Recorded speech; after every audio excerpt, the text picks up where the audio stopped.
Don't react. Don't look at him. But your man on the right, he's not yours. She said it without moving her lips, slipped the straw wrapper into his hand like she was setting down a napkin, then walked away. Alexander Bash stared at those 11 words for 3 seconds. Just 3. Then his thumb found the button on his watch, the one nobody in that dining room knew existed, and pressed it once. 30 feet away, a waitress in a black apron was refilling someone else's water glass, hands perfectly, steady, hard hammering so loud she was amazed no one could hear it. She had no idea she'd just started a war. If this story has you gripping your seat already, hit subscribe, stay until the very last second, and drop a comment telling me what city you're watching from. I want to see exactly how far this story travels. Arya Lane did not want Table 9. She had never wanted Table 9. In 7 years at Chateau Verité, she had developed exactly 3 hard rules for surviving the job with her sanity intact. Never take a double on Saturdays, never work the private dining room, and never ever let herself get assigned to the corner table behind the frosted glass panels that the staff called Table 9 and the management called the VIP alcove, and that everyone with any sense called someone else's problem. Tonight she had broken all 3 rules inside of 30 minutes. It started with Becca calling out sick. It always started with Becca. 28 years old, gorgeous, wildly unreliable, and possessed of the specific genius of someone who knew exactly which shifts to abandon for maximum chaos. She'd sent the text at 6:53 p.m. "I'm so sorry, stomach. Thing can't make it." And by 7:15, the floor manager Dean was doing his red forehead circle near the hostess stand, which was Arya's signal to become very interested in reorganizing the service station. "Arya, no, I haven't said anything yet. You were going to say Table 9. Dean stopped his circling. "You're the most experienced person on the floor. Then you should want to keep me alive. It's a dinner service, not a combat zone." She had looked at him, then really looked at him the way she looked at people when she needed them to understand that she was not being dramatic or difficult, but was in fact being completely sincere. "Dean, I have worked here for 7 years. I have watched 3 different sets of men rotate through that table. I have watched what happens when something goes wrong in that corner. I know what those men carry under their jackets, and I know what the bottles of wine they order actually cost, and I know that invisible is not sufficient protection when something shifts in that room." Dean had stared at her. "It's a dinner service," he said again with slightly less conviction. She had taken the section. The man at the center of Table 9 was not what she'd expected. She didn't know his name. She almost never knew the names that went with those tables, and she preferred it that way. But she had spent enough years reading people to know the difference between a man who had power and a man who was power. The ones who had it wore it like jewelry, loud, visible, compensating. This man wore nothing. He was somewhere in his mid-40s with a face that looked like it had been through several decades of decisions and had arrived at a kind of specific earned gravity. No excess, no performance. He held the menu the way someone holds something they don't actually need, courtesy, not dependence. His voice when he ordered was low and completely even. He said please and thank you, and he made eye contact with her for exactly as long as necessary, and no longer, which meant he had been raised right and had also at some point decided to stay that way. Arya took the order, confirmed it. The wine with the sommelier passed Dean the off-menu request that made his forehead go red again, and told herself she was fine. She was not, as it turned out, fine, because on her second pass through the section, something landed in her peripheral vision like a splinter. Small, sharp, almost nothing, but once she felt it, she couldn't stop feeling it. The bodyguard on the right was wrong. Not wrong like suspicious, wrong like off frequency, like a radio signal that sounds almost right, but has just enough static underneath to make your ear catch. She'd spent her childhood inside a house where reading that frequency wasn't optional, where the difference between her father's normal quiet and his dangerous quiet was 7 years of continuous calibration. She hadn't chosen to develop that skill. She'd survived into it. She watched the man on the right on her next 3 passes, made herself be scientific about it, methodical. The one on the left, older, thick-necked silver starting at his temples, tracked the room in the pattern she recognized. Entry, exit, perimeter sweep. He'd clocked her on the first pass, tagged her as staff and non-threat, and filed her away. When she came back, he reassessed, confirmed previous assessment, moved on. That was correct behavior. That was someone who was genuinely trying to keep another person safe. The one on the right was doing something different. His eyes moved in bursts, not sweeping targeting, short, rapid triangulations that kept returning to the same 2 points at the back of the seated man's head and the angle of approach from the right side of the table. The gap between the frosted glass panel and the edge of the wall. The precise corridor through which, if you were standing exactly where he was standing, you could deliver a close-range shot and have the panel between you and the room before anyone reacted. Arya stood at the service bar and let that thought complete itself fully. Then she said very quietly to no one, "Oh no." She told herself afterward that she had considered the alternatives, that she had weighed the risks, that she had thought it through like a rational adult who understood that getting involved in whatever was happening at Table 9 would be, by any reasonable measure, the worst decision she'd made since the incident with Elise in 2019. The truth was, she didn't think at all. She picked up the pen from her apron, tore the wrapper off a straw, wrote 11 words in the smallest handwriting she could manage. "Don't react. Don't look at him. But your man on the right, he's not yours," and folded it into a square the size of her thumbnail. Her hands were completely steady. She hated that about herself sometimes. She walked back to Table 9 with a bread plate she didn't need to deliver and a water pitcher she'd already filled on the last pass, and she set the bread plate down at the corner of the table, and she refilled a water glass that was already 3/4 full, and on the way past the man at the center, she set the folded wrapper next to his hand with the same unheard-of precision she used to set down a fork. Then she walked away and did not look back. She made it 11 steps before her body registered what she'd just done. The cold hit her first, that specific flush that starts at the base of the neck and moves down the one that isn't quite fear yet, but is fear's immediate predecessor. Then her heart rate, which had been professional and controlled for the past 45 minutes, decided that it had been reasonable for long enough and began making up for lost time. What did you just do, she thought, and it wasn't rhetorical. She busied herself at a nearby two-top resetting silverware with the focus of someone defusing a bomb, while every nerve in her body engaged in active argument about whether to look at Table 9 or never look at it again for the rest of her natural life. She compromised and looked at the reflection in the glass panel of the back wall. He was reading it. She could tell from the stillness. The particular quality of a person who is holding still because they are processing, not because nothing is happening. He held the note for 3 seconds, she counted, and then his hand moved beneath the table's edge, and she saw in the reflection his thumb press something at his wrist.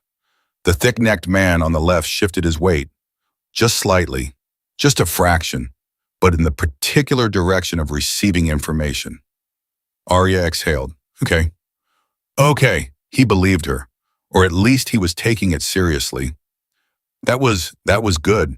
That meant she could go back to the service bar and finish her shift and never speak of this again. And the man on the right moved his hand inside his jacket. "No," she said out loud to nobody, and she was already moving. What happened in the next 9 seconds, she would spend a long time afterward trying to reconstruct in the right order. The hand came out of the jacket.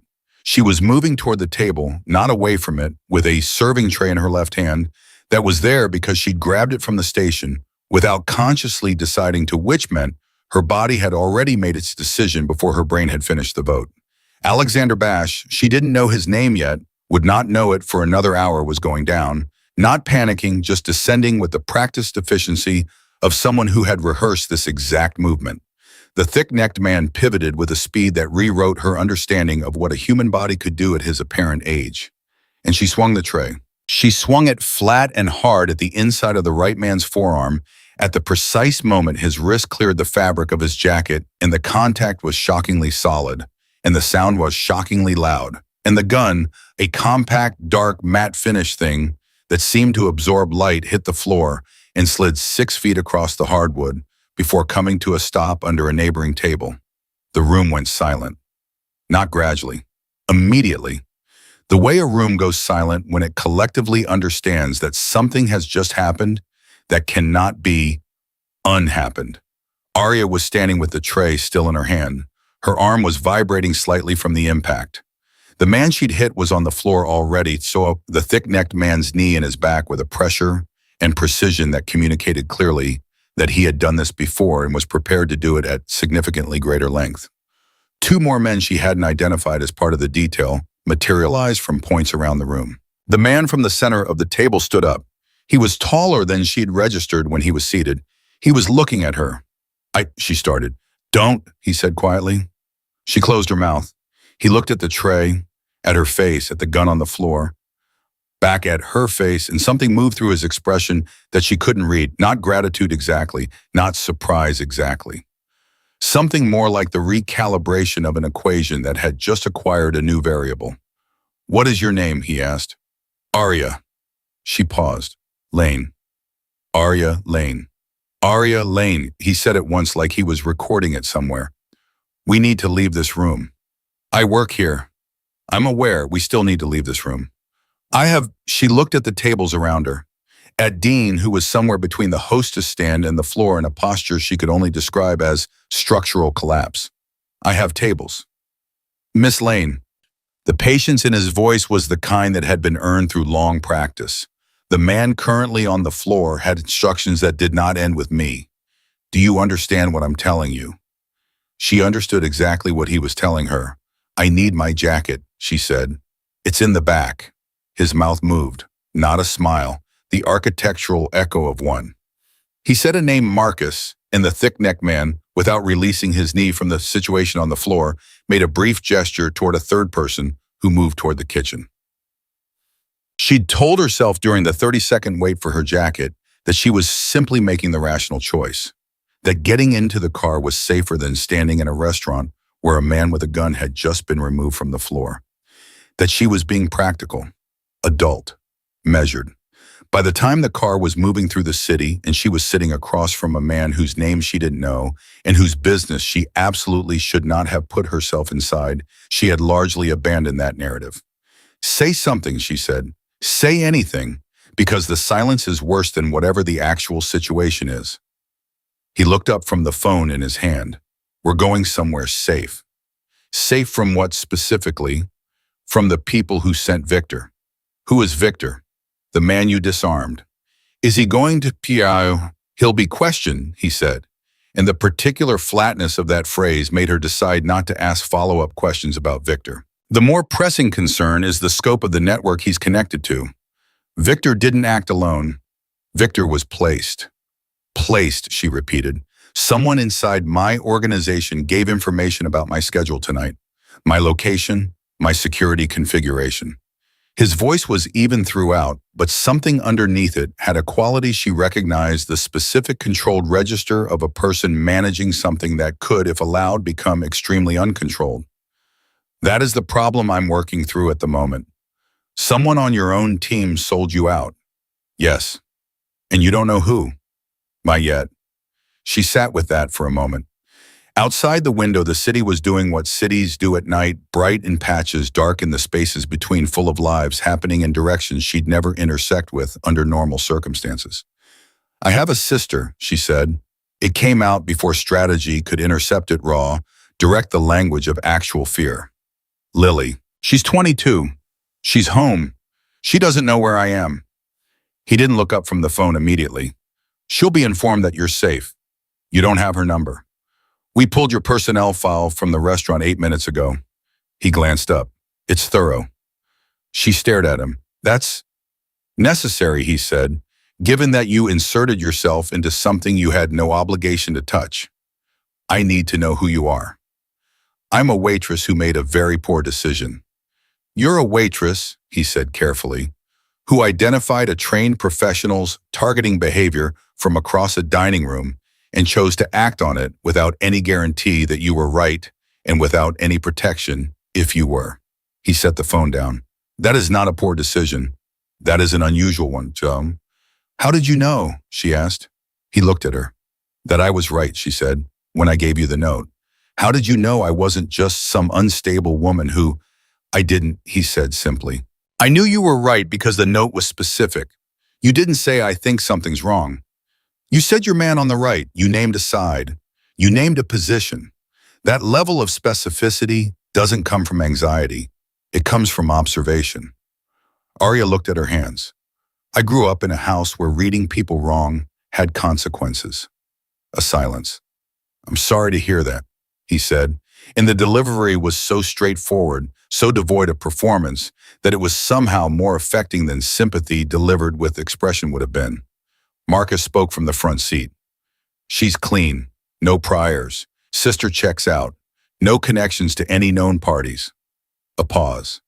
Name's Alexander Bash, he added, and she understood from his tone that he was not speaking to Alexander Bash but to her. So she'd have a name to put to the situation. Thank you, Marcus, Alexander Bash said. Alexander Bash, she said quietly, testing the sound of it. Yes. Should I know that name? A beat. You might have read it somewhere, he said, which told her everything. The safe house was clean and empty in the way of places nobody loved.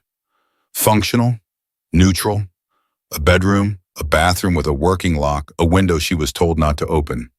She sat on the edge of the bed in her work uniform and thought about Lily, about the apartment they shared, the one they'd clawed together out of years of bad situations and careful saving, about the life she'd spent the last 7 years building, like someone laying down one careful brick at a time, slow and deliberate, and always with one eye on the structure's stability.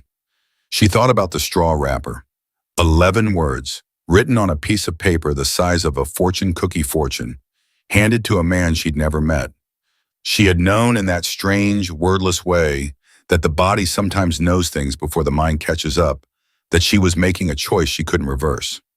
She had picked up the pen anyway. The question she kept returning to in the long dark of that unfamiliar room was the same one she'd been asking herself in various forms for most of her adult life. Why do you do this? Why do you step into it? Every time there's a door you could walk past, why do you walk through it? Why can't you be the person who looks away? She didn't have a good answer. She had a true one, which was worse. She couldn't look away because she had spent a childhood in a house where everyone looked away, and she had decided very young in the specific, clear-sighted way that children sometimes decide things that anchor the whole rest of their lives, that she would never be one of those people. It had cost her over the years. She suspected it was about to cost her considerably more.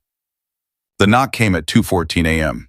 It's Marcus. She crossed the room, opened the door. He was holding 2 coffees, extended one without ceremony. She took it. Couldn't sleep, she said. Don't much. He leaned in the doorway, and she registered again how much of him was steadiness, the quality of a person who had absorbed a great deal and was no longer knocked off center by it. You should try. Tomorrow will be long. What happens tomorrow? Mr. Bash wants to speak with you. Before we hear back on Victor. About what? Marcus looked at her for a moment with something she could only call careful honesty. About where you fit in the picture. I don't fit in the picture. I'm a witness by accident. Witnesses by accident, he said quietly, don't identify a planted security threat from 30 feet away based on eye movement. She held the coffee with both hands and said nothing. You did good tonight, he said. I mean that straightforwardly. I swung a tray. As you swung a tray at the right moment in the right direction with the right force, he said. After reading a situation correctly that 3 trained men missed, he straightened from the doorway. Sleep if you can. He left. She closed the door. Stood in the middle of the room with her coffee and thought about where you fit in the picture meant, about what the morning would look like, about Alexander Bash's voice when he said the people who sent Victor that controlled flatness over something with considerable depth and heat underneath, about the photograph she didn't know was coming, about the name she didn't know yet that would change everything she thought she understood about the night she'd just survived. She stood there for a long time. Then she sat back down on the edge of the bed, set the coffee on the nightstand, and in the particular silence of a city that never fully went quiet, began preparing herself the way she had always prepared herself since she was 9 years old and learned that preparation was the only armor available for whatever came next. She was good at surviving. She was about to find out if that was enough. She didn't hear him come in. That was the first thing that unsettled her. Not the knock, not the voice, but the absence of both. One moment she was alone at the small table in the main room, both hands wrapped around her second coffee of the morning, and the next moment Alexander Bash was simply there, seated across from her, a manila folder open between them like he'd been there for some time, and had simply been waiting for her to notice. You move quietly, she said, force of habit. He slid the folder toward her. I need you to look at something. Inside the folder was a photograph, printed on plain paper, slightly grainy, the kind of image pulled from surveillance footage and run through software that cleaned up the resolution just enough to be useful. A man in his 50s, heavy-set with the particular self-possession of someone who had never once in his life been told no and had built an entire personality around that fact. He was caught mid-stride somewhere that looked like a parking structure, not looking at the camera. Do you know him? Alexander asked. Arya studied the face. Something brushed the edge of her memory, not a sharp recollection, just a texture. The sense of a presence she'd registered and filed away without fully processing. Maybe, she said slowly. There's something familiar about him, but I can't place it clean. He might have come into the restaurant. Bar seating, I think. Lunch service maybe 3 weeks ago. She looked up. Why? His name is Richard Cale. Alexander's voice was level. He runs 3 legitimate businesses and one that isn't. He's been trying to acquire a piece of what I own for approximately 2 years through methods that have escalated in creativity over time. He paused. Victor was his. So last night wasn't random. Nothing in my life is random. She set the photograph down. He knows about me. By now, yes, he'll have had someone watching the restaurant. He'll know a female staff member interfered, and he'll know Victor didn't complete the job. He closed the folder, which means he knows there's a loose end. The word landed with weight she hadn't quite anticipated. Loose end. She'd heard the phrase 100 times in 100 contexts and never once applied it to herself. How loose, she asked. Marcus, standing near the window, said without turning around. Loose enough that going home tonight isn't an option. She absorbed this, set down the coffee. For how long? Until we resolve it, Alexander said. That's not an answer. It's the only honest one I have right now. She looked at him for a long moment. At the steadiness of him, that quality she'd noticed at the restaurant, the way he occupied space without performing it. She was good at reading people. She'd built her survival on it. And what she read in him, sitting across from her with a surveillance photo between them at 7 in the morning, was not manipulation, not performance. It was a man who was used to controlling everything in his world, who was currently dealing with the specific discomfort of a variable he hadn't introduced and couldn't fully calculate. That made 2 of them. My sister, she said. 2 of my people are outside her building as of an hour ago, Marcus said. She doesn't know they're there. She doesn't need to. She's going to call me. Your phone is on the table in the kitchen. Call her back. Keep it short. Keep it normal. Don't tell her where you are. He finally turned from the window. Can you do that? Arya thought about Lily, 22 years old, studying for her nursing boards, making bad coffee and leaving her scrubs on the bathroom floor, and calling Arya every other day with updates about clinical rotations that Arya didn't fully understand but listened to with complete attention, because Lily's voice doing something it loved was one of the best sounds she knew. Yes, she said, I can do that. She made the call from the kitchen, standing with her back to the wall, out of a habit so old she no longer noticed it. Lily picked up on the second ring already mid-sentence about a professor who'd given an impossible quiz, and Arya listened and said the right things and told her she'd had to cover an overnight catering event and her phone had been on silent. And yes, she was fine. Yes, she'd eaten. Yes, she'd call again tonight. When she hung up, her hands were steady and her chest hurt in the particular way it did when she lied to Lily, which she'd done exactly 4 times in their shared adult lives, each one necessary and each one leaving the same small bruise. She walked back to the main room. Alexander was on the phone now, speaking in a low, rapid voice she didn't try to follow. Marcus was looking at her with an expression that she was beginning to understand was his version of concern, not performed, just present, like a shift in barometric pressure. You okay? He asked. No, she said, but I'm functional. Something in his face eased slightly, like honesty was a currency he respected more than reassurance. She sat back down. Thought about Richard Cale's face in the photograph. The mid-stride confidence of him, the practiced blankness of a man who didn't expect to be caught. She thought about what Alexander had said 2 years escalating, and she thought about what Victor's presence at that restaurant had me in. Not a crime of opportunity, a planned operation. Intelligence gathered position, confirmed asset placed. Someone told him Alexander's schedule. She said not to Marcus specifically, just to the room. In advance, with enough lead time to get Victor positioned in the security detail. Marcus looked at her. That's not a same-day leak, she said. Victor had to have been introduced to the existing security structure, vetted, or at least appearing vetted. That takes time. That takes someone close enough to the operation to move pieces like that without triggering red flags. Alexander had ended his call. He was listening. How long has Victor been on the detail? She asked him.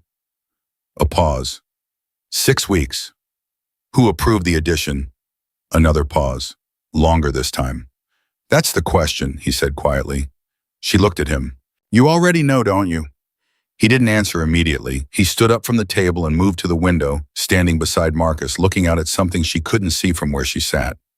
His back was to her, and from that angle she could read the particular tension in his shoulders that she'd learned in the last several hours was what restraint looked like on him. There are 3 people who could have authorized that addition, he said finally. One of them I've known for 18 years. One of them is connected to my largest current operation, and one of them is in this building. The room temperature seemed to drop. Marcus didn't move, didn't speak, but the stillness of him changed quality, became the stillness of someone who had just heard something they already suspected and were deciding in real time how to carry it. Marcus, Alexander said, still facing the window. You authorized Victor. I did, Marcus said. The absence of defensiveness in his voice was either the most honest thing Arya had ever heard or the most terrifying. Walk me through the vetting. He came through the Harmon channel, same pipeline we've used for 18 months. References checked out, physical eval, psych screen, background run by Doyle. Everything came back clean. Doyle ran the background, Alexander said. A silence. Doyle ran the background, Marcus confirmed, and now there was something in his voice, very small, very controlled, but there that Arya identified as the specific register of a person realizing mid-sentence the full weight of what they're saying. Alexander turned from the window. His face was composed, completely. Arya thought of a fault line, the surface perfectly still, and somewhere far beneath it, enormous pressure that hadn't yet found its seam. Get Doyle on the phone, he said. He's not going to pick up, Marcus said. I know. Marcus pulled out his phone, dialed, waited, shook his head. Get Chen to his apartment, Alexander said. Well, now. Marcus stepped out of the room, the door closed behind him. And for the first time since the restaurant, Arya was alone with Alexander Bash in a way that felt genuinely unmediated. No team, no structure, no procedural task filling the space between them. He looked at her. You should eat something, he said. You just found out someone on your team is probably a traitor, and your response is to tell me to eat something. The corner of his mouth moved. Multitasking. She almost laughed. She didn't, but the impulse surprised her. Doyle, she said. Who is he? Alexander said quietly, and the correction he landed with finality. Head of Personnel Security. 12 years. He moved back to the table and sat down. Not heavily, precisely the way he did everything. He was responsible for background verification on everyone who had access to my schedule, my locations, my security configurations. Oh, so everything Kale needed, Arya said, went through Doyle. Yes. For how long? That's what I need to determine. He looked at the closed folder on the table. 12 years is a long relationship. If he turned recently, the damage is contained. If he's been compromised longer. He stopped. The damage isn't contained, she finished. No. She looked at him, really looked the way she looked at people when she was trying to see past the performance to what was actually moving underneath. What she saw was a man who was good at containing things, good at the vault-like quality of absolute control, and what she saw beneath the containment was something she recognized from her own history, from the specific geometry of betrayal experienced at close range. Not rage, not surprise, grief. The quiet, matter-of-fact grief of someone who has been hurt by someone they trusted and knows that the hurt is real, even if there's no time to sit inside it. I'm sorry, she said. Just that. No scaffolding around it. He looked at her for a moment with the expression of a person receiving something they hadn't budgeted for. Thank you, he said. Also just that. Marcus came back in before either of them could decide what came next. His face told her the answer before he spoke. Chen got to the apartment. Doyle's gone. Clothes still there. Car still there. Phone on the kitchen counter. He paused. There's a laptop. Chen's bringing it. He ran, Arya said. He ran on. Alexander agreed. Which means he knows Victor failed, she said. Which means Cale told him. Which means the communication lines between Doyle and Cale are still active as of this morning. Both men looked at her. If Doyle ran immediately after Victor failed, she said, pushing through the thought, he didn't wait to see if Victor would be questioned first. That means he knows that Victor under questioning would give him up. That means Victor knows Doyle. She paused. They know each other. This isn't just Doyle passing information to an outside buyer. This is a coordinated internal-external operation. The silence that followed was the specific silence of a room in which something significant has just been said. She's right, Marcus said, and his voice had a quality she hadn't heard from him yet, something slightly rough at the edges, like emotion imperfectly managed. If Victor knew the name Doyle wasn't just a source, he was a participant. Alexander stood again. This time there was something different in the movement, a decision being made, a gear shifting. Pull everything from the last 6 months, he said to Marcus. Every personnel movement, every schedule leak, every operation that went sideways. I want a pattern. That's going to take time. We might not. Then start now. His voice was still even, still controlled, but the pressure underneath was closer to the surface. And I want Victor moved to the secondary location before anyone else knows where he currently is. Marcus left again. Faster this time. Arya sat with the understanding that the situation had just changed shape. What had been a targeted assassination attempt had just become something with roots, deep ones, running through 12 years of infrastructure. And she was sitting in the middle of it in yesterday's work uniform with a dead phone battery and her sister 2 miles away not knowing any of this. The laptop, she said, from Doyle's apartment. If the communication between him and Cale is on there, we'll know the scope, Alexander said. And if it's not, then Doyle was careful, which means he planned this for longer than we think. He looked at her steadily. Either way, it changes what needs to happen next. You mean it changes what you do about Cale? Yes. She thought about asking what that meant precisely. Decided she didn't need the specific answer to understand the general one. What does it change for me? She asked instead. He sat back down. Took a moment before he answered, and she had the sense he was choosing the honest response over the comfortable one, which she was beginning to understand was characteristic of him. If Doyle has been compromised for a significant length of time, he said, then Cale has a map of my operations that is far more detailed than last night's assignment suggests. He'll use that map. He paused. You stopped Victor. Cale doesn't know your name yet, but he will because Richard Cale does not leave things unresolved. He will want to know who intervened. And once he has your name, he has my sister's address, she said. Oh, yes. She was quiet for a moment. The cold in her chest was back, that specific cold that wasn't fear of dying, but fear of someone else getting hurt because of her. She'd lived with that particular cold a lot in her life. She hadn't missed it. Then I need to move Lily, she said. Already in motion, he said. Marcus has a location. Safe, clean, comfortable. She won't know why if you'd rather tell her it's something else. Arya stared at him. You're very fast. I've learned that hesitation is more expensive than action. When were you going to tell me? When you were ready to hear it. He held her gaze. I didn't want to hit you with it before you'd had time to understand the scope. She thought about being angry at that and at the paternalism of it, the unilateral decision-making. She turned the feeling over and found underneath the automatic resistance a bedrock of something she rarely let herself acknowledge from people she'd known less than 12 hours. She found that she trusted him. Not completely, not without reservation, but in the way she trusted her own body during a crisis, not because it never failed her, but because she had evidence. Tell me the rest of it, she said. Whatever you're still not saying, tell me now. He looked at her for a long moment. And then for the first time since the restaurant, he said something with his entire face instead of just his voice. Doyle wasn't the only name on the list I've been worried about. The sentence sat between them. There are 2 others, he said, people close enough to have moved pieces the way Doyle moved them. I've been watching both of them for 3 weeks, quietly, without either of them knowing. He exhaled barely, just a slight, controlled release that told her more than an hour of conversation had. Last night was not the first attempt. It was the third.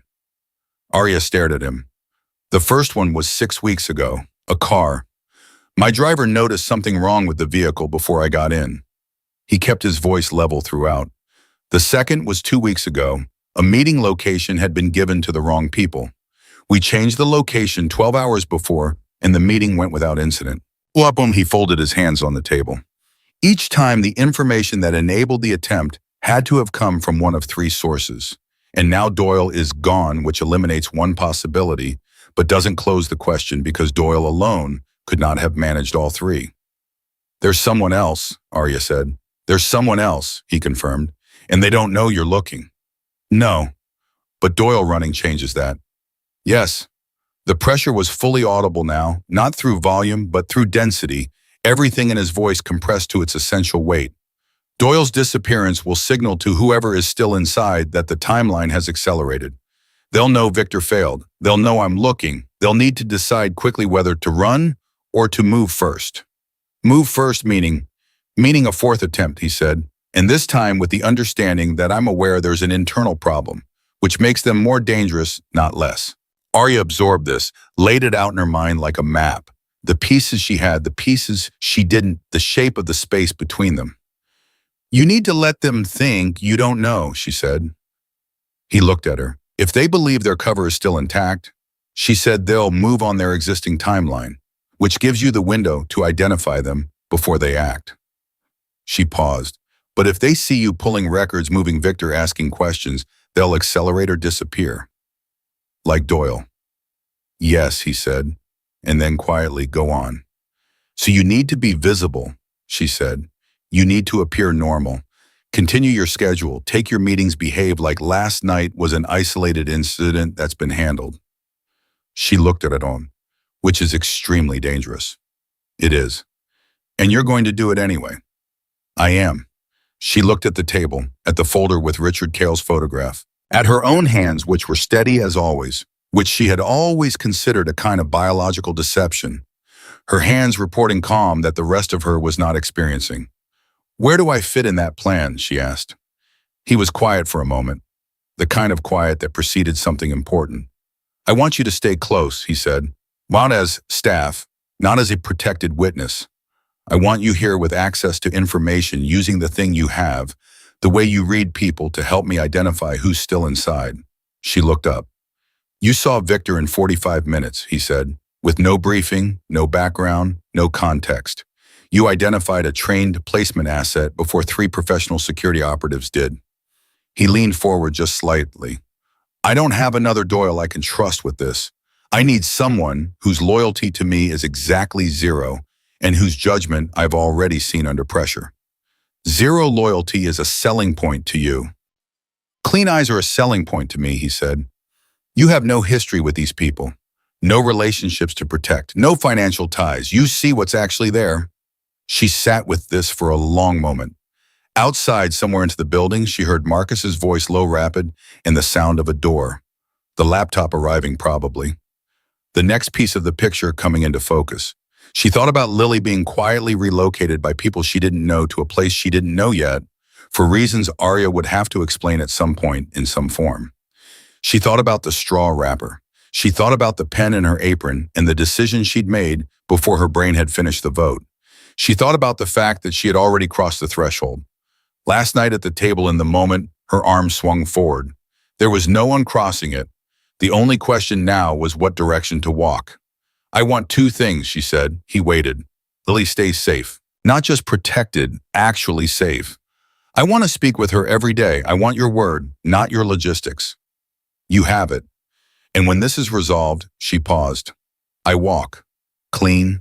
No complications. No obligations. No strings attached to what I helped you with. I go back to my life. He looked at her steadily. Something moved through his expression that she couldn't fully decode, not disagreement, not calculation. Something closer to recognition. You have my word on both, he said. The door opened. Marcus came in with a laptop, and the particular expression of someone who has found exactly what they were hoping not to find. Doyle's communication files, he said, setting it on the table. He looked at Alexander. He was in contact with Cale's operation for 8 months. 8 months. Arya watched Alexander absorb this without flinching. Watched him take the number and process it, integrated into whatever he was building in his mind. 8 months of maps. 8 months of intelligence. 8 months of a man he'd trusted for 12 years, walking both sides of the line. And the other name, Alexander said quietly. Marcus looked at the laptop screen. Then at Alexander. Then briefly at Arya. You're not going to like it, he said. The room felt suddenly, specifically smaller. Tell me, Alexander said. Marcus said a name, and the expression on Alexander Bash's face, controlled, composed, architectural, in its steadiness cracked. Not completely, not visibly to anyone who wasn't watching the way Arya was watching, but it cracked. Just once. Just for a second. Then it sealed shut again. And Arya understood in that moment that the war they were about to fight was going to cost him something he had not yet calculated the price of. She just didn't know yet if it was going to cost her the same. The name Marcus said was Daniel Rice. Arya didn't know who Daniel Rice was, but she knew what the name did to Alexander Bash, and that was enough. It lasted exactly 2 seconds, that crack in the composure, that hairline fracture in the fault line. Then it was gone, sealed back under the surface with a precision that told her this was not the first time he'd had to perform that particular act of self-containment. It was, however, clearly one of the harder ones. Show me, he said. Marcus turned the laptop toward him. Arya didn't look at the screen. She looked at Alexander's face while he read, watched the controlled movement of his eyes, the absolute stillness of everything else, the way a person looks when they are reading something they already half knew and are now being asked to fully know. How long, Alexander said. The earliest flag on the communication log is 11 months ago, Marcus said. But there are gaps, encrypted channels we haven't broken yet. The full picture might be longer. Who is Daniel Rice? Arya asked quietly. Neither man answered immediately. Marcus looked at Alexander. Alexander kept his eyes on the screen for one more moment, then closed the laptop with a careful, deliberate motion and looked up. He runs my Eastern logistics, he said. Has for 9 years. He is also, a pause barely perceptible, the closest thing I have to a friend. The word friend came out of him like something he didn't use often and was aware of using now only because the precise weight of it was necessary for her to understand what they were dealing with. Okay, Arya said, because there was nothing else to say and because he didn't need anything else right now. He needed someone who wasn't going to perform sympathy at him while he was trying to think. If Rice has been communicating with the Cale's operation for 11 months, Marcus said, then everything we move through Eastern logistics in that window is potentially compromised. The Harmon Channel Victor came through, that runs east. I know, Alexander said, which means Victor wasn't just Doyle's placement. Rice helped move him. I know, which means Rice knew about all 3 attempts, possibly designed 2 of them. Marcus, Alexander's voice was quiet and final and completely without heat, which somehow made it heavier than anger would have. I know. Marcus stopped talking. The room held the specific tension of information that had just finished detonating and hadn't yet settled into its new shape. Arya sat with it. Let it sit. She had learned in the years of putting her own broken things back together that the first minutes after a significant revelation were not the time for action or analysis. They were the time for the thing to land fully before you tried to move it. Alexander stood up, walked to the kitchen. She heard water running. He came back with a glass of water he didn't drink and set on the table in front of him, like a placeholder for something else. He was at the restaurant last night, Alexander said. The sentence hit the room like a stone hitting still water. He was supposed to be in Baltimore, Marcus said. He told me Baltimore. He was at the restaurant. Alexander looked at the closed laptop. I saw him in the lobby when I arrived. He said he'd changed his flight, wanted to check in person. I thought... He stopped. I thought it was exactly what it looked like.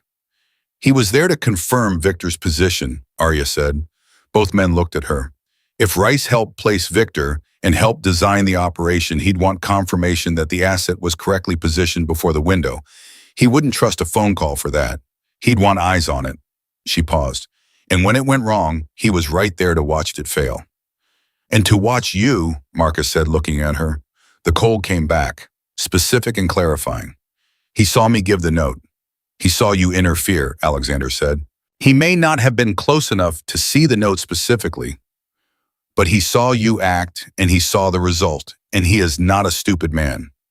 So he already knows who I am, she said. He has access to the same personnel files we pulled last night, Marcus said. Yes. She thought about this with the systematic calm she used when fear was present but couldn't be useful. Rice had her name, he had her sister's address. He had 11 months of operational intelligence about Alexander's organization and the specific personal knowledge of a man who had been trusted at close range for 9 years. And he didn't know yet that they knew. You can't let him find out, she said. Not yet. Alexander looked at her. If Rice disappears like Doyle, you lose your inside line to Cale's operation, she said. Right now, Rice thinks the situation is contained on his end. Victor failed, Doyle ran, but Rice was at the restaurant in person. He saw what happened. He'll be assessing his exposure. He'll be in contact with Cale, which means every communication he makes in the next 24 hours is a map. We can't access those communications without tipping, Marcus started. You don't need to access them, Arya said. You need him to make them. You need him to stay comfortable enough to keep moving, which means Alexander has to call him. A silence. And say what Alexander said. Say last night happened. Say Victor's been handled. Say you're concerned about the breach in the vetting process, and you need Rice to come in to review the Eastern logistics chain because if Victor came through the Harmon pipeline, there might be other placements. She looked at him steadily. You're giving him a reason to stay close and a reason to believe you're looking in the wrong direction. And while he's looking at you looking the wrong way, Marcus finds the rest of what's on that laptop. The silence this time had a different quality, not the silence of processing, the silence of decision. She's describing a controlled burn, Marcus said, and his voice was careful. Yes, Arya said, if Rice suspects anything, then the situation accelerates regardless, and we're no worse off than we are now. She kept her voice level, but if he doesn't suspect you have a window, probably narrow, 24 hours, maybe less. Alexander was looking at her with an expression she'd seen once before at the restaurant after the tray when he was moving her from one category to another in his understanding. He was doing it again, recalibrating. You've done this before, he said. I've managed dangerous people in small spaces. She said, I learned the theory young. She meant her father. He understood that without her saying it, and she saw the understanding move through his eyes like a shadow, brief, respectful, not lingered over. Make the call, she said. He made the call. She sat 3 feet away and listened to Alexander Bash's voice. Do something she found genuinely extraordinary. Become completely naturally, unremarkably itself. No performance. No excess of warmth or excess of cool. He spoke to Daniel Rice the way a man speaks to someone he has known for 9 years and trusts without question, and there was nothing in his delivery that she could have identified as false, and she knew in the cellular way she knew things that this was costing him something enormous, and he was paying it without flinching because the alternative was worse. She could hear Rice on the other end, concerned, asking questions, expressing shock about Victor, about the breach, about the attempt itself. The performance was mutual, she realized. Rice was doing the same thing from his end. 2 men who had known each other for 9 years, both pretending, both aware on some level that something had shifted, neither willing to be the first to show the hand. When Alexander hung up, he sat without speaking for a moment. He'll come in at 3, he said. What did he sound like? Marcus asked. Like himself. Alexander's jaw was set, which is what made him dangerous for 11 months. Marcus moved to the laptop, started working. Arya stood up, moved to the kitchen, came back with the coffee that had been sitting too long and was now just warm enough to still be coffee, and set it in front of Alexander without comment. He looked at it, then at her. Thank you. Don't thank me. You're about to spend the next 5 hours watching a man you trusted pretend he isn't responsible for 3 attempts on your life. You need the caffeine. Something moved through his expression. Not the near smile this time. Something quieter and more unguarded. You're very direct. I've wasted too much of my life being indirect, she said. It doesn't actually make things softer. It just makes them slower. He drank the coffee. The hours between the phone call and 3 o'clock had a specific quality of compressed time, the kind where each individual minute felt ordinary, and the accumulation of them felt like something was being wound tighter and tighter toward a point of necessary release. Marcus worked through the laptop files methodically, reading aloud at intervals with the focus of someone building a case in real time. The communication between Rice and Cale's operation went back further than 11 months. 14 once they broke the first encryption layer, maybe more in channels they hadn't reached yet. The picture that emerged was not of a man who had been turned or pressured or gradually compromised. It was of a man who had made a decision deliberately with full understanding and had spent over a year executing it. He was going to move against the northern operations in 3 weeks, Marcus said, staring at the screen. Full transfer of logistics intelligence to Cale. Victor was just the opening move. Alexander didn't respond. He was reading something on his own phone. Alexander, but Marcus said, I heard you. There's more. There always is. He has a meeting scheduled with Cale directly, 4 days from now. If he makes that meeting, he won't make that meeting, Alexander said flatly. Arya had been quiet for the past hour, sitting with her own thoughts, listening and cataloging. Now she looked up. How are you going to play it this afternoon? Professionally, he said, that's not what I mean. I mean, does Rice know you well enough to read your face? A pause, yes. Then you need more than professional. You need to give him something, a reaction he's expecting. She thought through it. He'll be watching for signs that you're suspicious. The absence of any reaction might actually trigger more alarm than a visible one. You've just found out your head of security was a mole and your vetting process failed. You should look angry. He's expecting anger. I am angry, Alexander said. At Doyle, she said. Be angry at Doyle. Be angry about the process. Give him something real to read that points in the wrong direction. She held his gaze.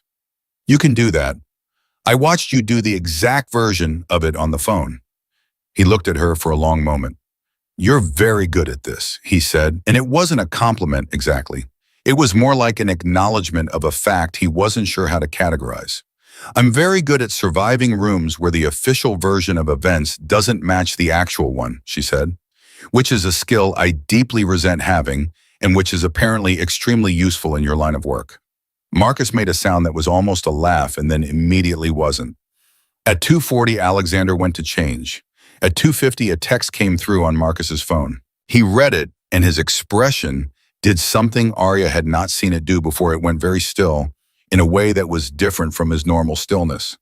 What? She said. He showed her the phone. The text was from a number she didn't recognize. 4 words she knows about Lily. Who sent that? She asked, and her voice was completely steady, and her heart was doing something structural. I don't know, Marcus said. He was already dialing. Chen, check on the sister, right now. Call me back in 2 minutes. He hung up, looked at Arya. It could be a pressure tactic. Or it could be Cale making a point, she said. Or it could be Rice who got to the apartment faster than we did. She stood up. I need to call Lily. Not yet. If Lily is fine and we call her with panic in our voice, we create a situation that isn't there. If she's not fine, a call doesn't help her. Marcus held her gaze. 2 minutes. Let Chen check. 2 minutes. She sat with them, counted them, felt each one separately. Her phone buzzed. She looked at it. A text from Lily's number. Hey, weird question. There's a guy outside the building. Older, been there a while. Should I be worried? One of Marcus's men. Still in position, still there, she breathed. She texted back. Don't worry, building maintenance. All good. Call you tonight. Sent it before she could second guess the lie. Marcus's phone rang. He answered, listened, said confirmed, and then stay there and hung up. She's fine, he said. Both our people are still on position. Then what was the text? Pressure, he said. Someone wants you rattled before 3 o'clock. She looked at him. They know I'm in this meeting. They know you are close to it, he said, which means Rice has already made contact with Cale, which means whatever today was going to be, it just got faster. Alexander came back into the room at 2:57. He looked at Marcus's face, then at Arya's. Tell me, he said. Marcus told him. What happened to Alexander's expression in those 30 seconds was not the fault line crack from earlier.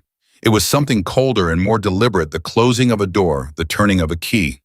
Something shifted behind his eyes and settled, and when it finished settling, he looked like someone who had moved past the cost-benefit stage of a decision and arrived cleanly at the decision itself.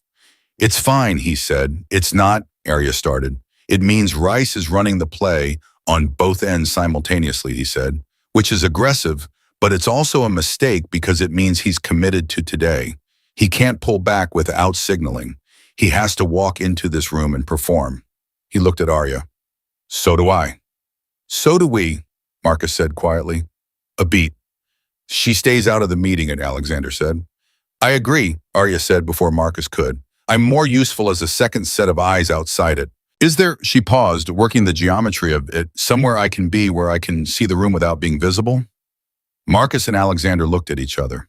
"There's a monitoring station," Marcus said, "for the building security feed. You can see the meeting room from there." "Then that's where I am," she said, "and I want a direct line to Marcus during. If I see something, anything, I need to be able to move it immediately." "Agreed," Alexander said. He picked up his jacket, looked at her one more time with that measuring quality that she was beginning to understand was not calculation, but something closer to the focused attention of a person who was learning someone in real time and knew they didn't have the luxury of a slower pace.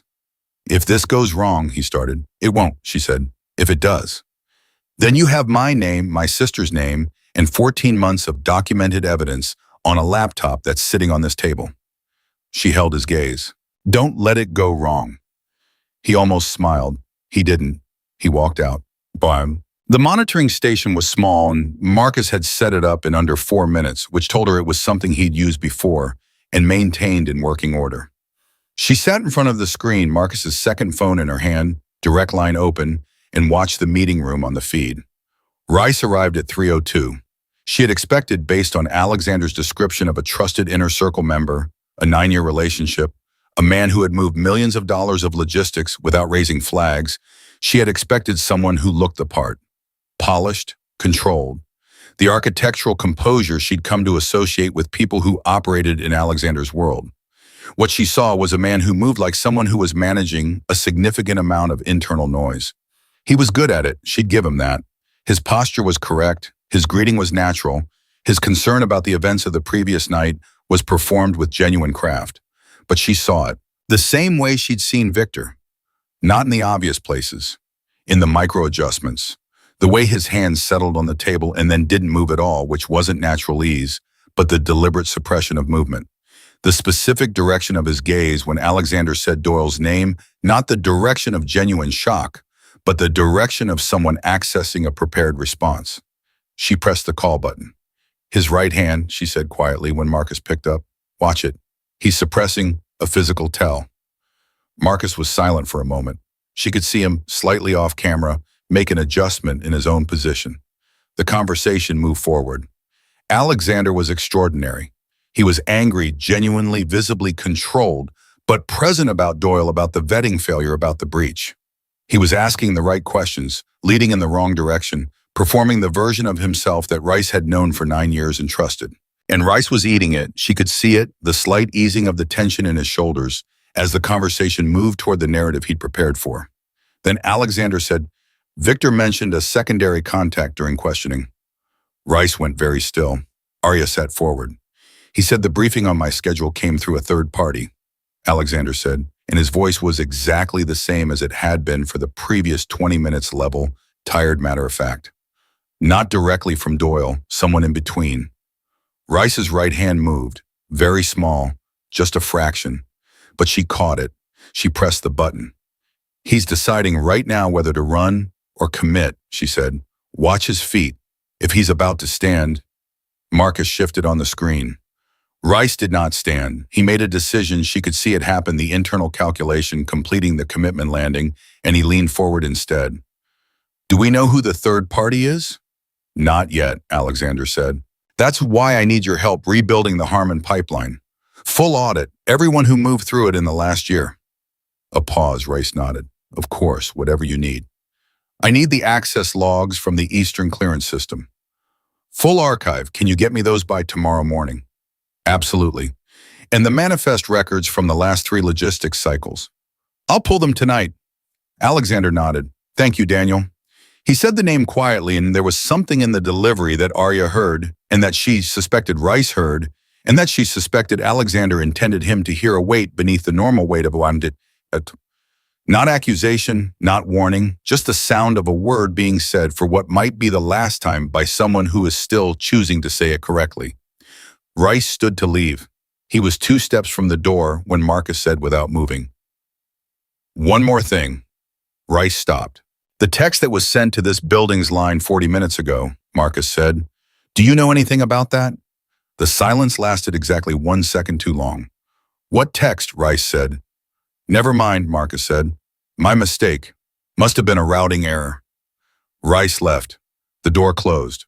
On the feed, Arya watched Alexander sit back in his chair. She watched Marcus exhale. She watched the room hold its shape for a moment before anyone moved. She pressed the button. "He's going to call Kale in the next 15 minutes. He's shaken." The text question landed. "I know," Marcus said. "You have maybe 10 minutes before he realizes that question wasn't a mistake." "I know."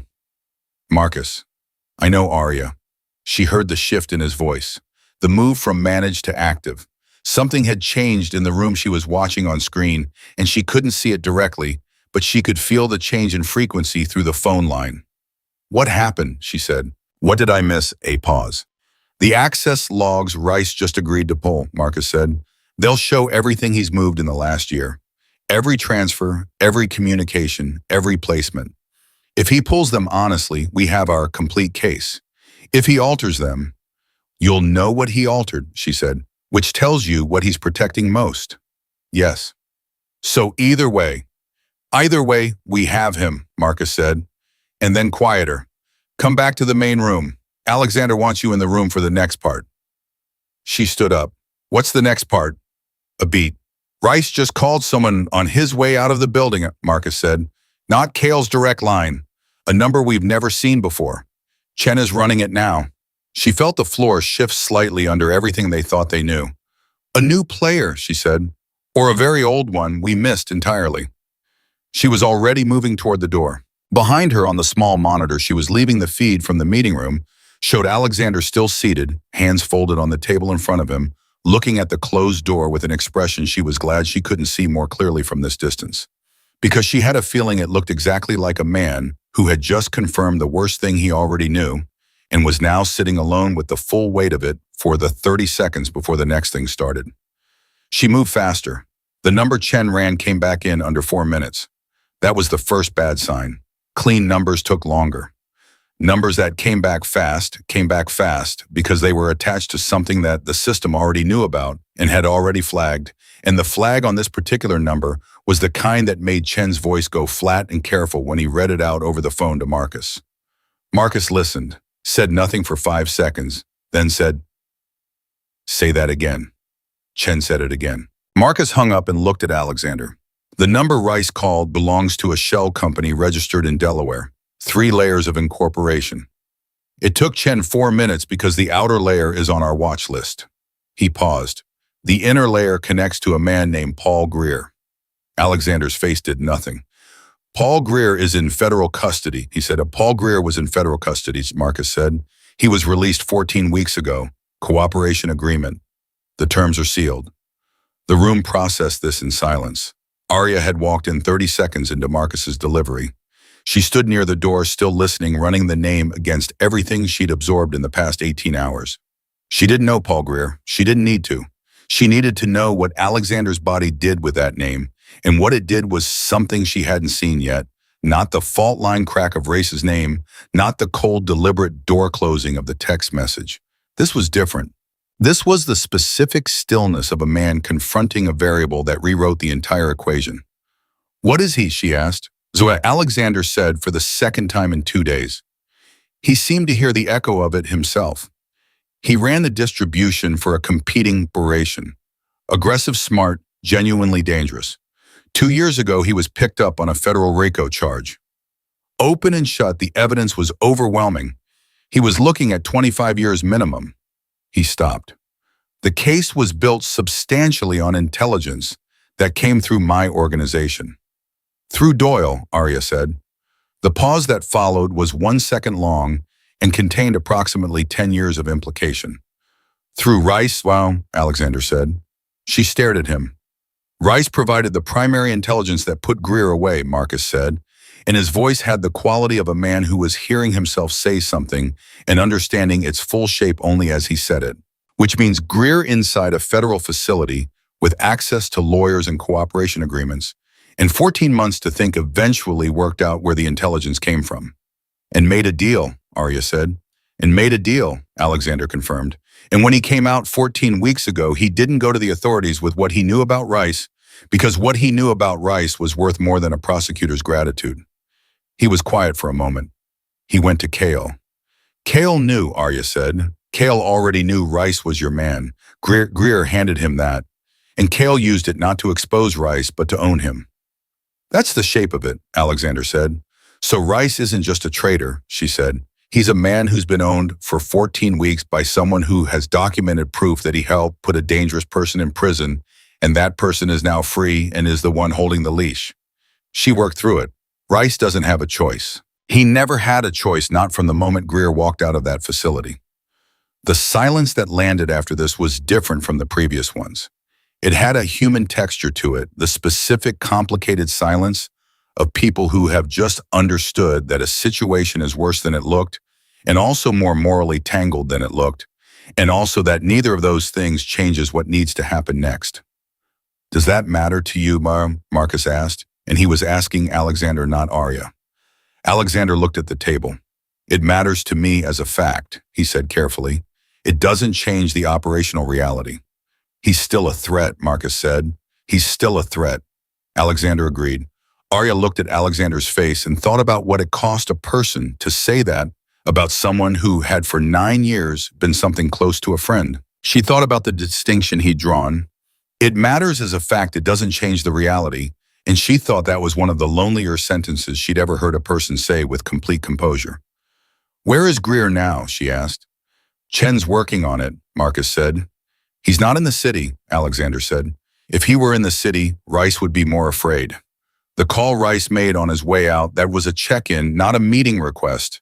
He was reporting that the conversation went as planned, that I'm looking at Doyle, that the window is still open. He looked up, which means Greer and Cale are somewhere they can receive that information and act on it, and that somewhere is not local. The meeting in 4 days, Arya said, the one on Doyle's laptop, Rice, Cale, and presumably Greer in person. Yes, Alexander said. Then that's your window, she said. The access logs Rice is going to pull, not the communication chain on the laptop. That meeting. She looked at him steadily. That's where all three of them are, in one place, operating on the assumption that you're still blind. It's also where all three of them are in one place with 4 days to prepare for the possibility that they're not, Marcus said. Which is why you have to move before the 4 days are up, she said. You have to let Rice go to that meeting, but you have to be there first. That's an ambush, Marcus said. That's a conclusion, she said.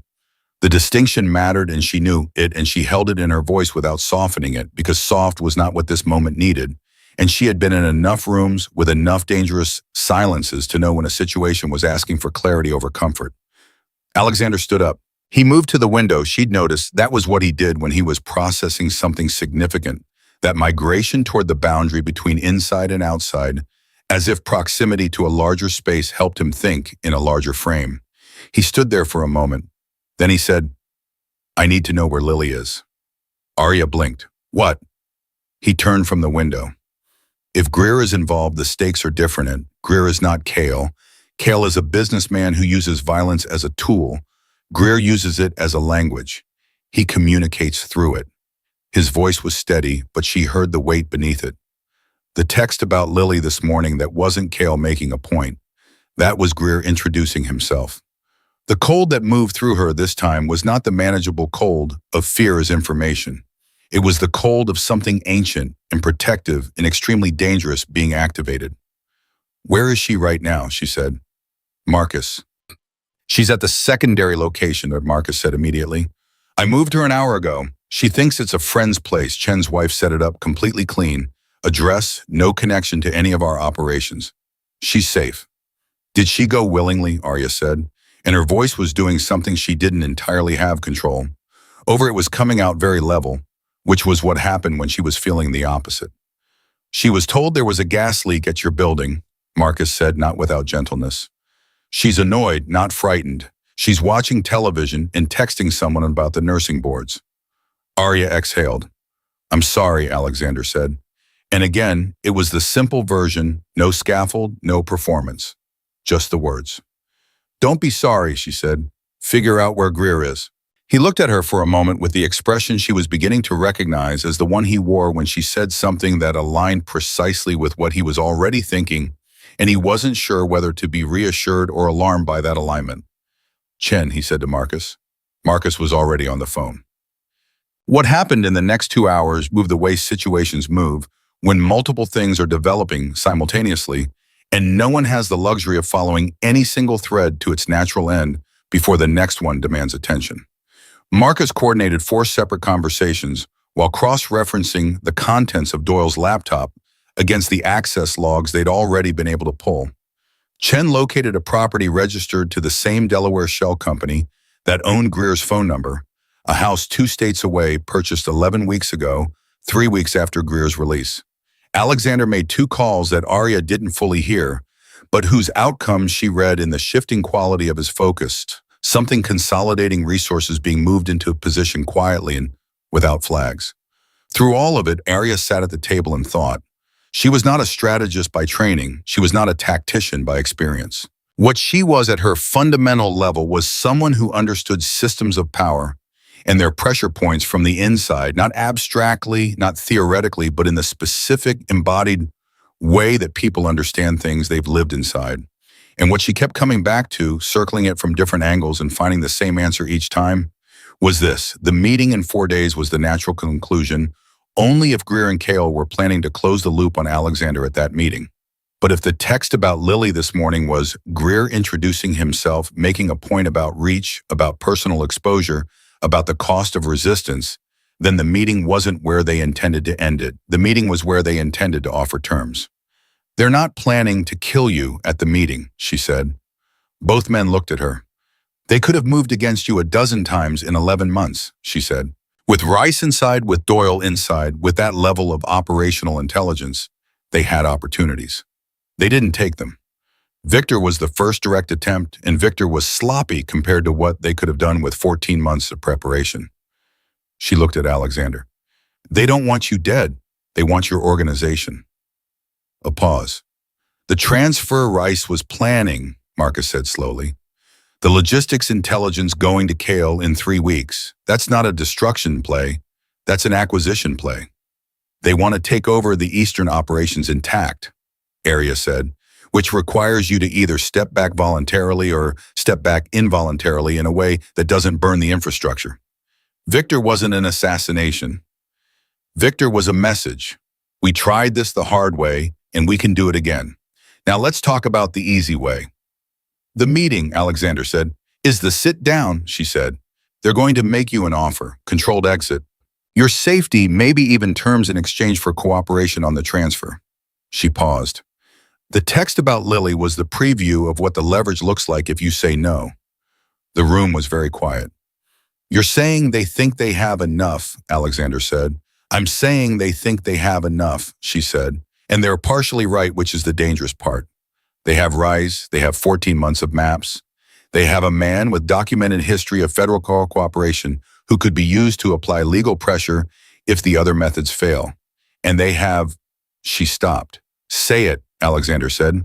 They have the fact that you don't want to burn Rice, she said. Not because of sentiment, but because of what burning him publicly costs you. The people who move through your logistics trust the operation's discretion.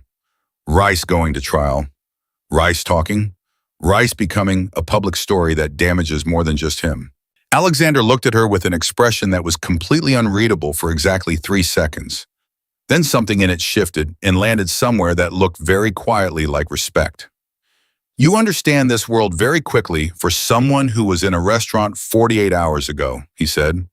I understand systems where the official story and the real story are different things, she said. The specific industry is new. The architecture isn't. Marcus set down the phone. Chen found Greer. He looked at Alexander. He's not 2 states away. The property Chen found is a relay communication address only. Greer is in the city, has been since yesterday morning. The temperature of the room changed. He was here before Victor, Arya said. He was here to watch. He came to see it done, Alexander said. He stayed to see what happened when it wasn't, she said. He's recalibrating. Everything I just said about the meeting being a negotiation that was the plan before Victor failed. Now Greer is in the city, unscheduled, unannounced, and Rice just checked in by phone. She met Alexander's eyes. The timeline just moved. How much, Marcus said. I don't know, she said, but I wouldn't count on 4 days. Alexander looked at Marcus. Something passed between them, the compressed communication of two people who had been in difficult situations together long enough to have a shared language below the spoken one. Get Chen to find Greer's location in the city, Alexander said. Not tomorrow, tonight. And Rice, Marcus said. Alexander was quiet for a moment. Bring him in, he said, carefully, quietly. I want him to come in thinking it's routine follow-up on the access logs, something administrative. I don't want him spooked, I don't want him running, and I don't want Greer to know we've moved on him until it's too late to adjust. And when we have him in the room, Marcus said, I'll talk to him. Alexander said, Alexander, I said I'll talk to him. Quiet, final. He didn't make this choice freely. That matters to me, Marcus. Not to the outcome, but to how we get there. He exhaled once. I'll talk to him. Marcus nodded, stepped out. The room was briefly for the first time in hours, just the two of them. Arya looked at Alexander. He was standing in the middle of the space, not at the window, not at the table, just standing in the particular way of someone who has been moving at speed and has been handed a 30-second pause and doesn't quite know what to do with the sudden stillness. You're going to give him a chance to explain himself, she said. Yes, even though it doesn't change the outcome. Even though, he said. She thought about that, about the distinction between justice and procedure, about the small, important acts of decency that a person maintain, not because they changed the math, but because they were the difference between who you were when this was over. That's a good quality, she said. He looked at her. It's an expensive one. Most good qualities are. A silence that was for the first time not tense, not loaded with operational urgency or the weight of decisions pending. Just a breath between movements.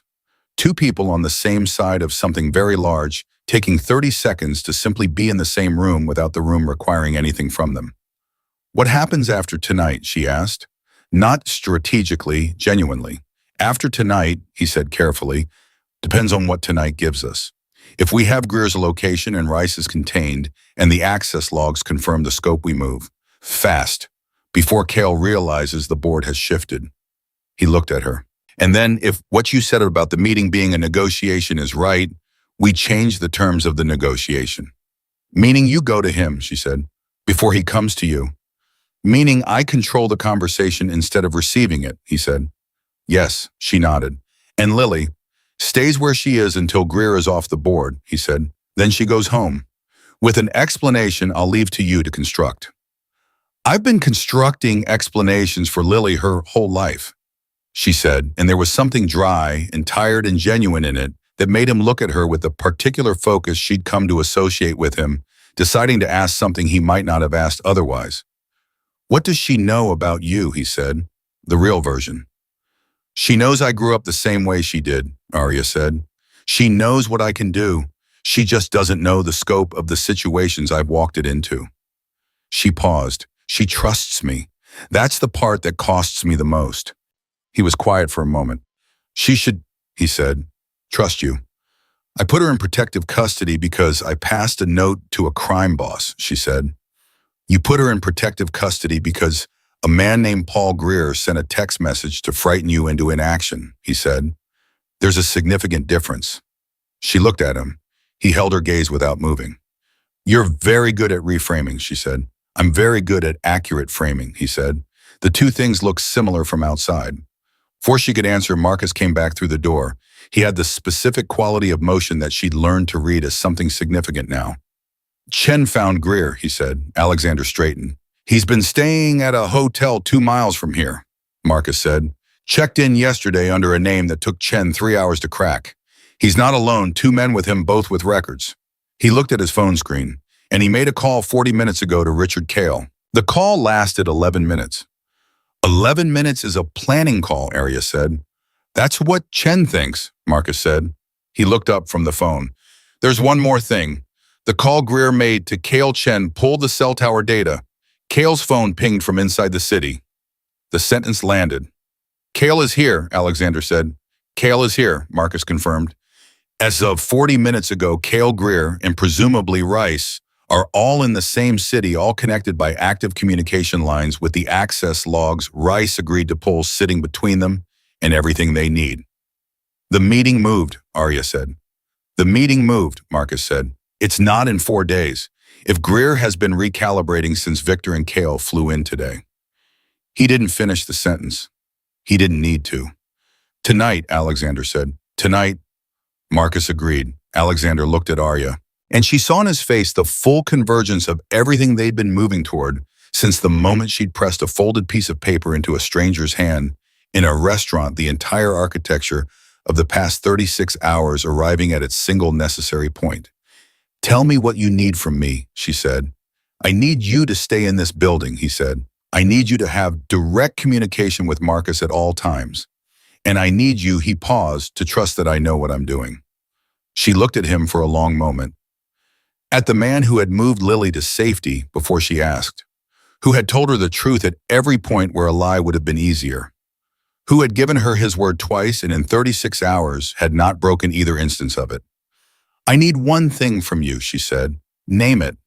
Come back, she said, simply, directly, the way she said everything that was true.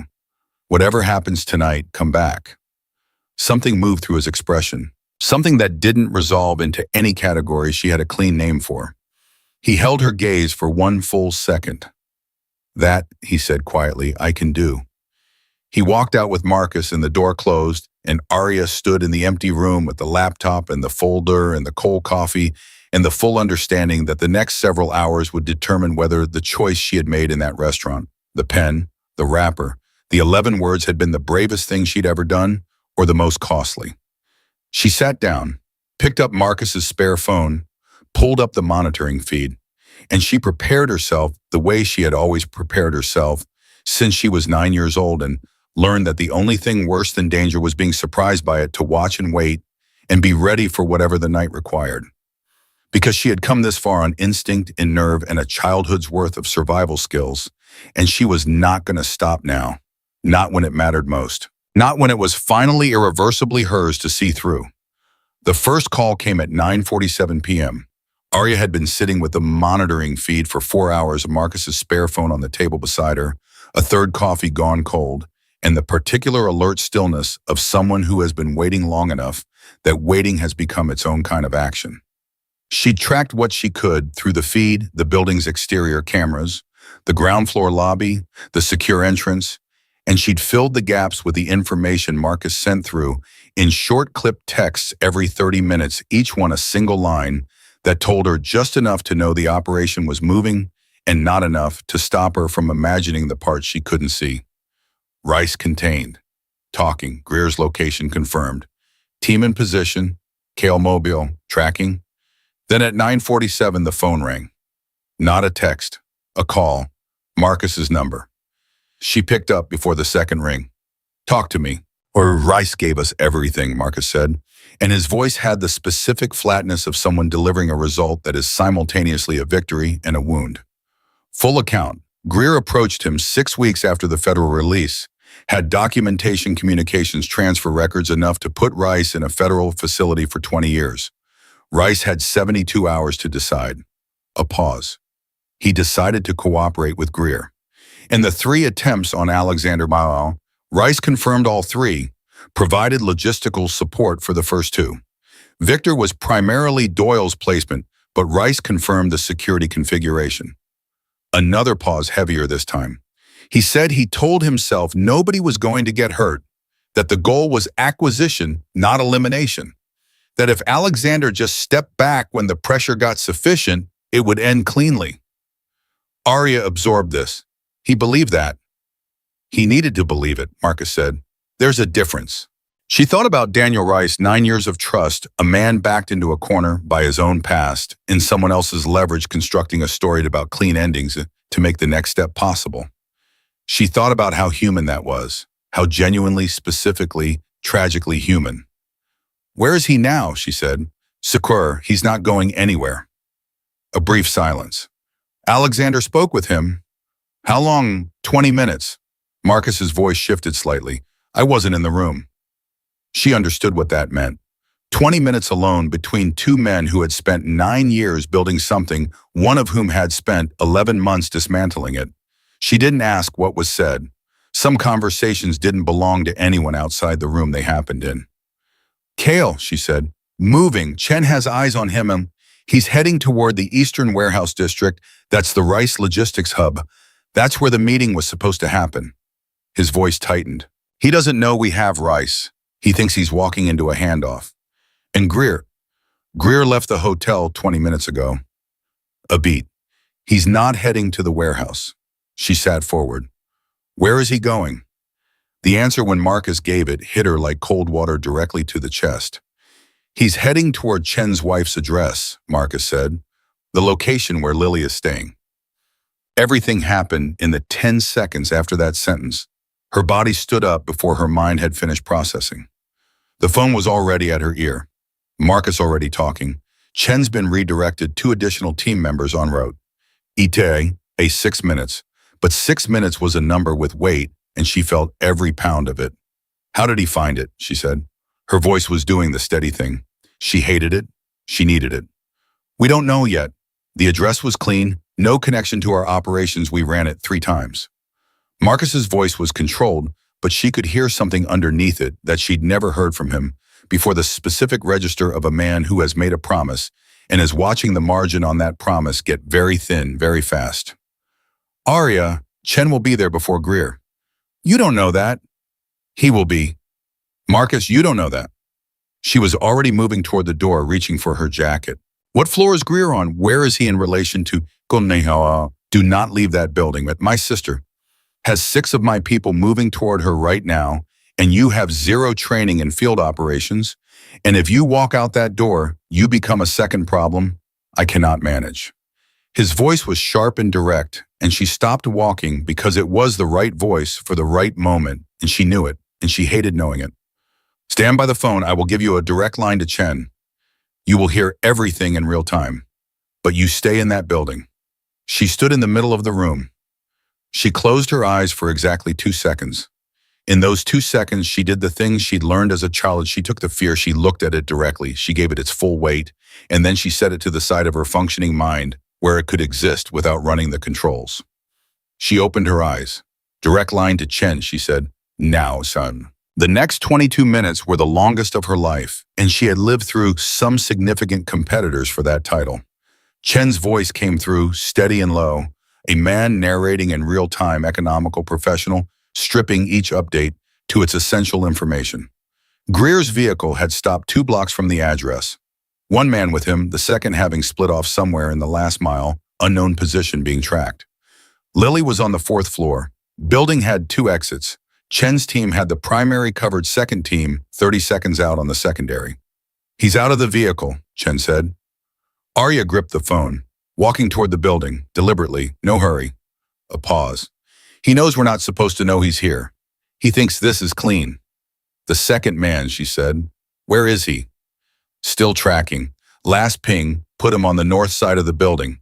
He may be going for the fire exit. That's the secondary exit. Second team is 30 seconds. Chen, he's faster than 30 seconds if he already has the layout. A pause. The sound of movement. Johnson north side now. Move. A brief silence that felt geological. Then, Johnson has eyes on him. He's at the fire door.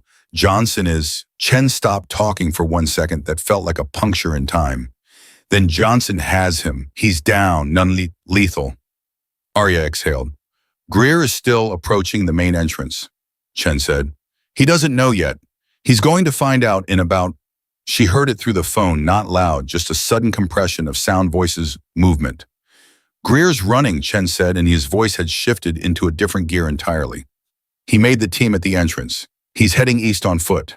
I have 2 on him. Stand by. What followed was 45 seconds of sounds she interpreted by feel movement, brief, sharp voices, the specific acoustic texture of a situation being brought to its conclusion. Then silence. Then Chen slightly breathed for the first time since the call began. We have him. He's secured. She sat down on the floor, not dramatically, not with collapse. She just found that her legs had decided they'd done enough for the moment, and the floor was a reasonable place to be, and she sat on it, and she breathed, and she pressed the phone against her forehead and said very quietly to nobody, "Okay." "Arya," Chen's voice gentle for a man whose default was precision. "She's fine. Your sister is fine. She doesn't know anything happened. She was watching television." "Still annoyed about the nursing board's professor?" A pause. "I can check." Something in her chest broke open very briefly and then sealed itself back up. "Don't bother. Tell her I'll call in the morning."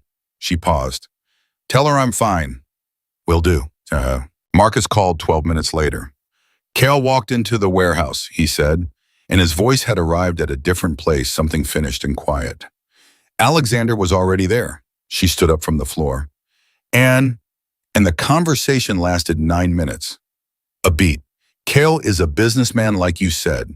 When the terms of the negotiation changed, when he walked in expecting rice and found Alexander instead with everything we'd compiled in the last 24 hours already on the table, he made the calculation he was always going to make when the math shifted." Another beat. "He agreed to full withdrawal, Eastern operations intact, all intelligence returned, documentation of Greer's federal cooperation agreement handed over to ensure his silence." "He gave up Greer," she said. "Faster than I expected," Marcus said, and there was something dry and tired in it. "Loyalty in his world has a very specific price point, and Alexander is on his way back. On his way." She exhaled. "Greer. Chen's people have him. The federal cooperation agreement Greer used to leverage rice cuts both ways. If Greer acts against a federal cooperation witness, his own deal dissolves. Alexander has documentation. Greer goes back to a facility, and this time the terms are significantly less favorable." A pause. "He knows that. He's not going to be a problem."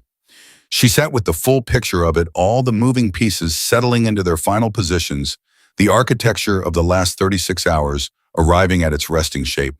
Victor contained. Doyle gone but traceable. Rice broken but honest. Greer secured. Cale retreated. The Eastern operations intact. Lily watching television on a 4th floor, still annoyed about a nursing exam.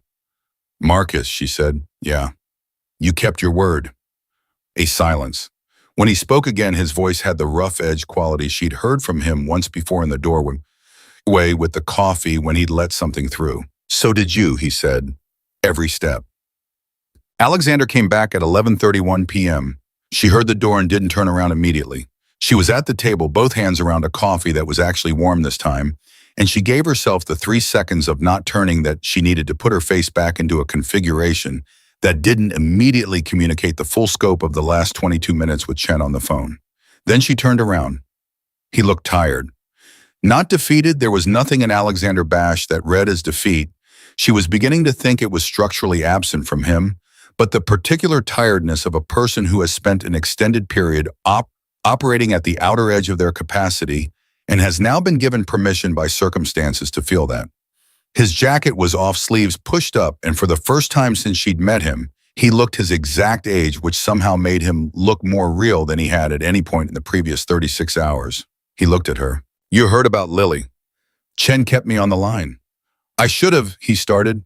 "You had Cale in a warehouse and Greer in the field, and Rice in a room," she said. "The order of operations was correct." He moved to the table and sat down across from her. Not with the careful deliberateness he'd used before, just sat the way a person sits when they're not performing anything. "She's all right. She's all right. The address leak, we found it. Doyle had a secondary file we missed on the first pass. Chen's wife's address was in Doyle's records from a background poll 18 months ago, completely unrelated to this situation. Greer found it through Doyle's archive." His voice was measured, but she heard the frustration underneath. The frustration of a gap in the system, a thing missed. I'm sorry, we told you the location was clean. It was clean from what you knew, she said. You can't protect against information you don't have. He looked at her. You're being generous. I'm being accurate, she said. Same thing, different delivery. A silence, not the weighted operational silences of the past 36 hours. Something that had more air in it, more room. How did it go with Rice, she asked. She kept her voice careful, not walking away from the question, not pressing either. He was quiet for a moment. Honestly, he said finally. It went honestly, which was what it needed to be. He looked at the table. He was not a willing participant. That doesn't absolve him of the participation, but it's a real distinction, and I needed him to know I understood it. He paused. I also needed to understand it myself. For what comes next, she said. For what comes next, he agreed. I have to decide what I do with 9 years of genuine history when the last 11 months of it are what they are. That's not a calculation. That's a thing I have to sit with. She nodded. She understood sitting with things. She had a graduate degree in it. Cale, she said. Gone, he said simply. He'll honor the withdrawal because the alternative costs him significantly more than the benefit he was pursuing. He's a businessman. The math changed. Something moved through his expression. He was always going to fold if the terms shifted. The problem was getting the terms to shift before he completed the acquisition. You got there first, she said. We got there first, he said, and the correction was quiet and completely deliberate, and she felt it land in the specific place he intended it. She looked at him across the table. At this man she had known for 36 hours and had spent those 36 hours inside the most concentrated version of she tried to find the word and found several, all of them, partial trust, proximity, shared danger, mutual precision. She had known people 4 years with less actual knowledge of them than she had of Alexander Bash right now. I want to go see Lily, she said, in the morning. I want to go to wherever she is and sit with her for an hour and let her tell me about the nursing board's professor, and I want to not have to explain any of this to her. You can go in the morning, he said, first light. And then I want to go home, she said, back to my actual apartment, my actual life, my actual job. She paused, which I may or may not still have given that I disappeared mid-shift on a Saturday. I've spoken with Dean, he said. She stared at him. When? This afternoon, between Rice and the warehouse. A brief movement at the corner of his mouth. He's been informed that a family emergency required your immediate departure and that any employment consequences will be addressed through channels he found persuasive. You called my floor manager. I told you I was good at multitasking. She opened her mouth, closed it, shook her head very slowly. You are the most she started, and then she did something she hadn't done in 36 hours of crisis betrayal, fear, and a 22-minute phone call, spent waiting to find out if her sister was safe. She laughed, just briefly, just enough to feel the pressure release that it represented. Alexander looked at her with something completely unguarded in his expression, and she saw the real version of him underneath the composure, the man who existed when the operational layer came off. Someone who was warmer than his architecture suggested and lonelier than his competence showed, and who had just spent 36 hours watching a waitress from Chateau Verité navigate his world with a precision and clarity that he hadn't anticipated and hadn't stopped noticing. The second condition, he said, the one you named this morning, I remember it. I walk, she said, clean, no strings. Yes, he said, I gave you my word. She nodded. I know. Neither of them said anything for a moment.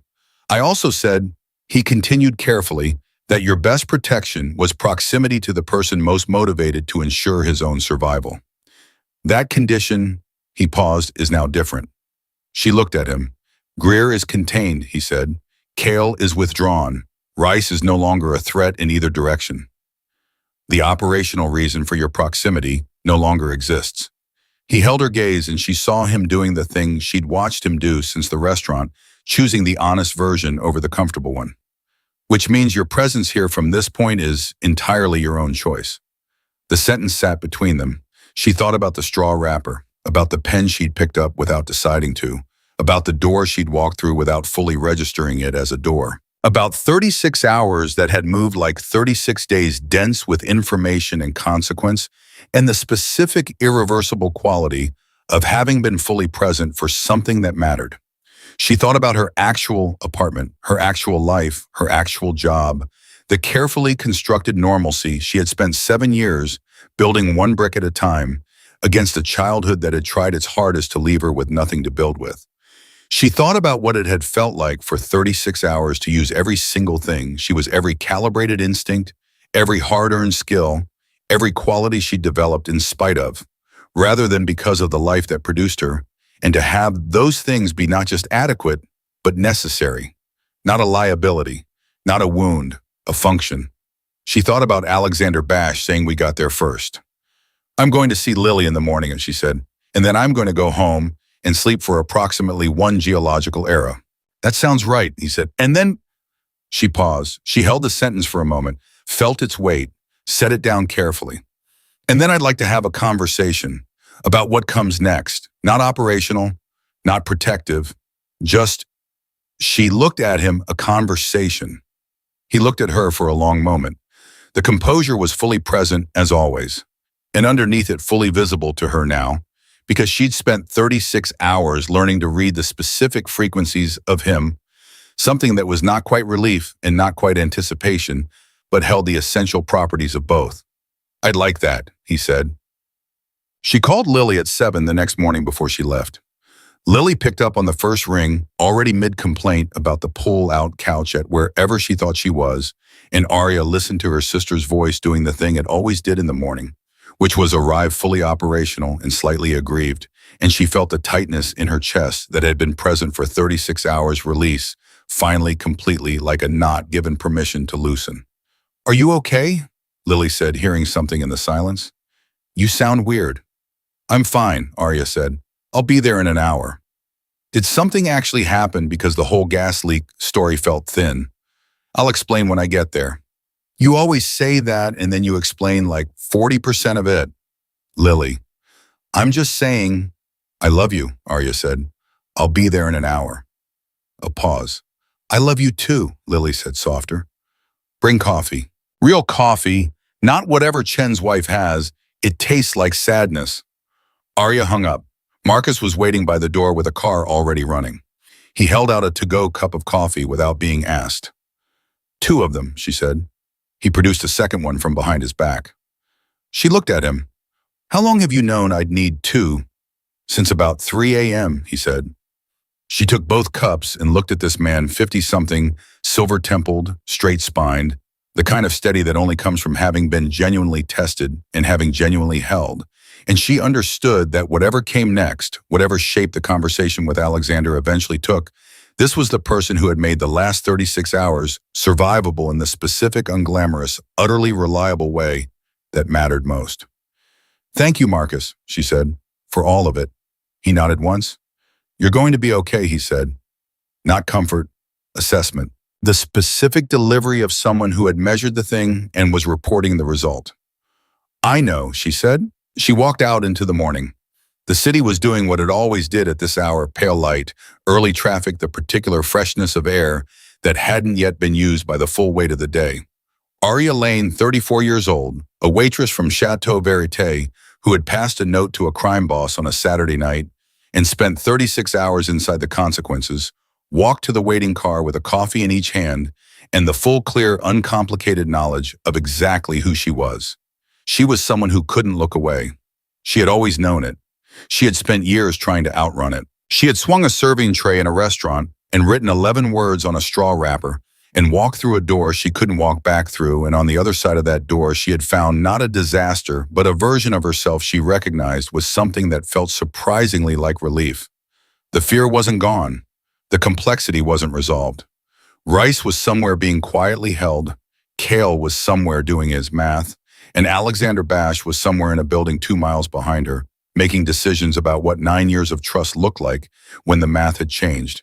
And Lily was on a pull-out couch waiting for real coffee, which was in the end the only fact that had ever truly mattered. Arya got in the car. The city moved past the windows, and she let it, and she held both coffees steady, and she did not look away from a single thing. She never did.